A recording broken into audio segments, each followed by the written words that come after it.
All right, let's just jump right in. Welcome to This Explainer. Today, we're putting on our objective economic historian hats to really dig into the macroeconomic forces that built our modern global financial system. We're going to explore the architecture of US dollar hegemony, specifically looking at the exact chronological journey of how it was constructed, the deep structural contradictions that eventually broke it, and why understanding what rose from its ashes is absolutely crucial to making sense of the global economy today. To understand how we arrived at this bluntly historic and frankly shocking statement by U.S. Treasury Secretary John Connally in 1971, we have to look backwards. I mean, think about it. This wasn't just some clever political soundbite. It was a brutally accurate description of the structural reality of the world at that exact moment. And it's a reality that, believe it or not, still impacts your bank account right now. So we need to analyze the specific journey of the dollar's supreme rise and its dramatic mid-century transformation.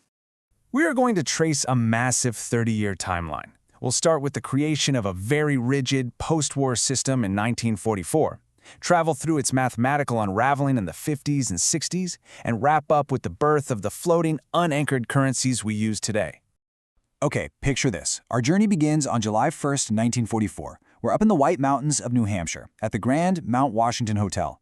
Amidst the smell of pine and cold granite, delegates from 44 nations are gathered in these converted ballrooms. Ashtrays are just overflowing by midnight as they work to design the financial architecture of the entire post-war world. And what makes this so staggering? They were doing all of this before the war had even ended. Normandy was literally less than a month prior. Yet, here they were, deciding which nation's currency would anchor the global economy for the next century. Now, the thing you really have to understand about these negotiations is the fundamental asymmetry in the room. On one side, you had the British delegation led by a visibly ill John Maynard Keynes. He's representing an exhausted Europe, bankrupt empires, and totally ruined infrastructure. But on the other side, you have the American delegation negotiating from a position of sheer, unbelievable abundance. The United States held roughly 70% of the world's monetary gold at this point, and hadn't had a single factory bombed. They were a completely intact industrial powerhouse. So, the framework they established, which we call the Bretton Woods system, was incredibly intricate, but the core logic was actually quite simple. Participating nations would fix their currencies to the US dollar. The dollar, in turn, would be firmly convertible to gold at a fixed price of $35 per ounce, right? So this system instantly makes the dollar the undisputed anchor of the global economy. In practical terms, it effectively turned the American Federal Reserve into the central bank for the entire world. And at first, this new architecture worked like a dream. It ignited an era of absolutely unprecedented prosperity. Massive dollar outflows literally lubricated global trade. Dollars poured out of the U.S. through the Marshall Plan to fund European reconstruction, and through military spending to expand U.S. bases globally. Meanwhile, back home, this system was fueling an explosion of American middle-class prosperity. You had the GI Bill funding mortgages, which led to suburban booms like Levittown, and an unprecedented expansion of consumer credit. The whole world desperately needed dollars just to function, and the U.S. was more than happy to export them. But, as is often the case, success has a funny way of creating entirely new problems. Initially, the world faced a severe dollar shortage. But by the late 1950s, the economic miracles of West Germany and an export-driven Japan changed the game. Foreign central banks started accumulating massive, unprecedented dollar reserves. They were selling manufactured goods to American consumers, receiving dollars in payment, and just locking those dollars away in their vaults. In the blink of an eye, the shortage had rapidly become a massive surplus. Enter an economist named Robert Triffin in 1959. He looks at this situation and identifies what becomes famously known as the Triffin dilemma. It was a brilliant, inescapable mathematical trap. See, for the global economy to keep growing, it needed a constantly expanding supply of dollars. But to supply those dollars, the U.S. had to run persistent deficits. The catch? Every single one of those exported dollars was a direct claim on U.S. gold. And the U.S. had a strictly finite supply of gold. So mathematically, supplying the world meant eventually, inevitably, destroying the dollar's gold backing. And this structural flaw very quickly became a bleeding wound. Between 1960 and 1970, U.S. gold reserves plummeted from nearly $18 billion down to just $11.1 billion. The gold was physically leaving Fort Knox. Shipments of bullion were literally heading out as foreign nations started converting their surplus dollars. Then the 1960s happen, and this mathematical dilemma becomes a total pressure cooker. The U.S. is engaging in massive deficit spending to fund both domestic programs and the Vietnam War. This creates heavy inflationary pressures. We're talking consumer inflation exceeding 5% by 1969. That inflation seriously eroded the real purchasing power of the dollar, and skeptical nations began to panic. I mean, Charles de Gaulle's France was so philosophically opposed to this setup that in 1965 they literally sent a warship to New York Harbor with instructions to repatriate their gold. A literal warship. Which brings us to the summer of 1971, the absolute breaking point. The macroeconomic imbalances that had been steadily building since the 60s reached a point of undeniable failure. The whole system was only stable as long as the promise of gold convertibility remained unbroken. And it was becoming painfully obvious to everyone watching that this promise was now mathematically impossible to keep.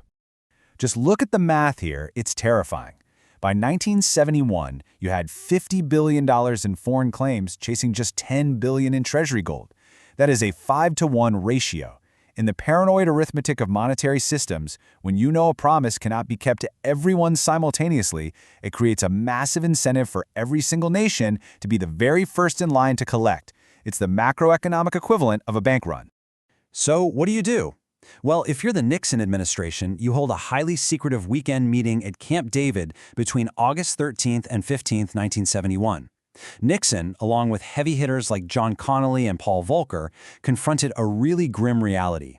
Protecting the U.S. domestic economy from a severe, crushing recession meant they had to make an impossible choice. They had to default on the foundational promise of Bretton Woods. And so, on Sunday evening, August 15, 1971, Richard Nixon goes on national television. He frames the move as an act of economic patriotism, protecting American workers from international speculators. He called it the new economic policy. But what this carefully obscured language really meant was the total suspension of the dollar's convertibility into gold. With one speech, he was ending the monetary system that had governed international finance for 27 years. Now, the immediate global reaction? Absolute confusion. And a lot of anger. The scramble to fix it saw temporary solutions fail incredibly fast. After the gold window closed in August, they tried something called the Smithsonian Agreement in December to establish new fixed exchange rates. Nixon even called it the most significant monetary agreement in the history of the world. Well, it lasted just 14 months. By March 1973, major currencies were floating freely against each other. The era of fixed exchange rates was entirely finished. Now, you might naturally assume this spectacular collapse completely destroyed the dollar's global dominance, right? Actually, scratch that. Paradoxically, removing the gold constraint didn't destroy dollar hegemony at all. It upgraded it. By severing that gold tether, the United States freed itself from the only real discipline Bretton Woods had imposed. It left the Federal Reserve in total, unprecedented control of the world's primary reserve currency, completely unconstrained by shiny, finite metals. So instead of collapsing, the system just pivoted. It was rebuilt on three entirely new, very distinct pillars. First, the U.S. simply had the deepest, most liquid financial markets in the world. There was nowhere else to park your money. Second, we saw the rise of the petrodollar system. OPEC agreed to price oil exclusively in U.S. dollars, which meant every single industrial nation needed a continuous supply of dollars just to buy their energy. And finally, under leaders like Paul Volcker in the late 70s and 80s, the U.S. proved it was willing to induce punishing domestic recessions just to kill inflation. This proved to the world that the dollar was backed by a fierce institutional commitment rather than just political convenience. Ultimately, trust replaced gold. Which leaves us as objective economic historians with one final, massive question to chew on as we look back at this journey from 1944 to 1973. Was this global financial architecture, this exorbitant privilege, a brilliant, calculated strategic design crafted by American delegates at Bretton Woods to permanently capture global power, or was it simply a path-dependent result of a world just trying to survive a crisis, a temporary wartime fix that accidentally evolved into a permanent mathematical trap and then morphed into the unanchored global experiment we live in today? What do you think? It is a deeply fascinating question, and one that absolutely continues to shape every single aspect of the global economy today. Thanks for joining me for this explainer. Catch you next time.